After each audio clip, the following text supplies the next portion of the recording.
तो ये कतई ज़रूरी नहीं है कि हर केस के अंदर में सिर्फ़ और सिर्फ़ बीवी ने जाना हो या हर केस के अंदर सिर्फ़ और सिर्फ़ एक बच्चे ने जाना हो। इस तरह भी हो सकता है कि बीवी ने नहीं जाना, सिर्फ़ और सिर्फ़ वालदा ने जाना है, जो एप्लीकेंट है उसकी वालदा ने जाना है। या ये भी हो सकता है कि पहली बीवी फ़ौत हो चुकी है, अब उसके बच्चों ने जाना है और उसकी दूसरी बीवी भी है। तो इस केस को हम किस तरह लेकर चलेंगे? फ़ॉर एग्ज़ाम्पल अगर मैं यहाँ पर डिस्कशन करूँ कि सिर्फ़ और सिर्फ़ जो पर्सन है वो अपनी वालदा को बुला रहा है, बीवी को नहीं बुला रहा, तो उसके अंदर क्या सिनेरियो होगा, ठीक हो गया? ये मैं सिर्फ एग्जांपल देने लगा हूँ। तो वीडियो को शुरू करने से पहले आप लोगों से रिक्वेस्ट है कि चैनल को सब्सक्राइब कर लीजिएगा। सोशल मीडिया के जितने लिंक्स है डिस्क्रिप्शन में मेंशन है, लाजमी विजिट कीजिएगा। इंशाल्लाह काफ़ी ज़्यादा इन्फॉर्मेशन आपको वहाँ से भी मिलती रहेगी। देखिए फॉर एग्जाम्पल एक पर्सन, एक बेटा बाहिर है और वो यहाँ से अपनी जो है वालदा को बुलाना चाह रहा है और बीवी को कह रहा है, अभी तुम्हें, अब तुम अभी घर में रुको, पहले मैं अपनी वालदा को बुलाना चाह रहा हूँ। तो उसके अंदर क्या सीन होगा? देखिए उसके अंदर जो सीन है वो बड़ा मुख्तलिफ सा सीन होगा।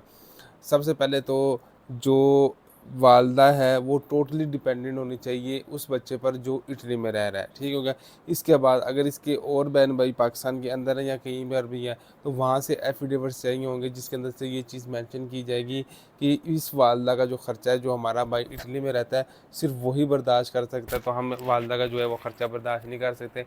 लिहाजा हमें कोई इतराज़ नहीं है, हमारी वालदा इटली में जा सकती हैं, ठीक हो गया? इसके बाद ये जो बच्चा है, फाइनेंशियल मीन्स का जो है वो पूरा का पूरा जो है वो इनको एक ट्रेल देना पड़ेगी। फॉर एग्जांपल कि वालदा को जो पैसे भेजता है, अगर तो ये वालदा को पैसे वालदा के अकाउंट में भेजते तो फिर वालदा का जो अकाउंट है उसकी डिटेल सारी की सारी मेंशन होगी। और अगर ये पैसे जो है आप कह सकते हो वेस्टर्न यूनियन के थ्रू भेजते हैं, तो वेस्टर्न यूनियन की जो है वो रसीदें लगेंगी।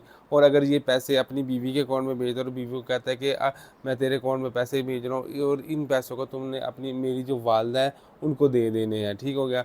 तो उसके अंदर सिनेरियो मुख्तलिफ होगा। उसके अंदर बीवी का जो है वो बैंक स्टेटमेंट लगेगी और बीवी की तरफ से भी एक लेटर लगेगा, लेटर नहीं, एफिडेविट लगेगा, जिसके अंदर मेंशन होगा कि मेरे हस्बैंड इटली में रहते हैं, वो वालदा का ख़र्चा मेरे अकाउंट में भेजते हैं और मैं अपने अकाउंट से निकाल कर वालदा को देती हूँ। तो फिर यहाँ पर भी उनकी बैंक स्टेटमेंट लगेगी। तो ये इतनी ज़्यादा चीज़ें लग जाएंगी। तो ये तो मैं फाइनेंशियल मीन्स की बात कर रहा था। अब बात करते हैं कि डॉक्यूमेंट्स कौन कौन से अटैच होंगे। जो पर्सन बुला रहा है इटली से, उसका बर्थ सर्टिफिकेट, जो बीवी जो वालदा यहाँ से जा रही है उनका निकाहनामा, मैरिज सर्टिफिकेट, ठीक हो गया? इसके बाद फैमिली रजिस्ट्रेशन सर्टिफिकेट, उनका बर्थ सर्टिफिकेट, ठीक हो गया? और उनकी तरफ से एफिडेविट कि मेरा बेटा जो इटली में रह रहा है वो मेरा खर्चा बर्दाश्त कर रहा है। तो ये सारी की सारी एक फ़ाइल बनेगी, फिर अपॉइंटमेंट ली जाएगी, मूफा होंगे, अपोस्टल होंगे, ट्रांसलेशन होगी, नोटराइज्ड होंगे, तो फिर जाकर फ़ाइल की सबमिशन होगी। तो लिहाजा इटली के जितने भी केसेस होते हैं वो सारे के सारे सिर्फ ये नहीं होता कि सिर्फ और सिर्फ एक बीवी ने जाना है, एक बच्चे ने जाना है। तो ये सिर्फ मैं पेरेंट्स में से एक पेरेंट्स की बात बता रहा हूँ कि उन्होंने जाना है, तो इतने ज़्यादा जोखिम को आपको बर्दाश्त करना पड़ेगा। अगर आप चाहते हैं कि आप लोगों के डॉक्यूमेंट्स की checking, foreign office attestation, translation, notary public, उसके साथ साथ फाइल की मेकिंग या कंसल्टेंसी आपको चाहिए, तो आप हमसे कॉन्टैक्ट कर सकते हैं। हम हर केस को उसकी नौइयत के मुताबिक डील करते हैं ताकि आने वाले दिनों में उस पर्सन के लिए कोई भी प्रॉब्लम ना हो। तो उम्मीद करता हूँ ये वीडियो आपके लोगों के लिए वैल्यूएबल रहेगी। नेक्स्ट वीडियो तक के लिए अपना ख्याल रखिएगा, चैनल को प्यार दिखाएगा। अल्लाह हाफिज़।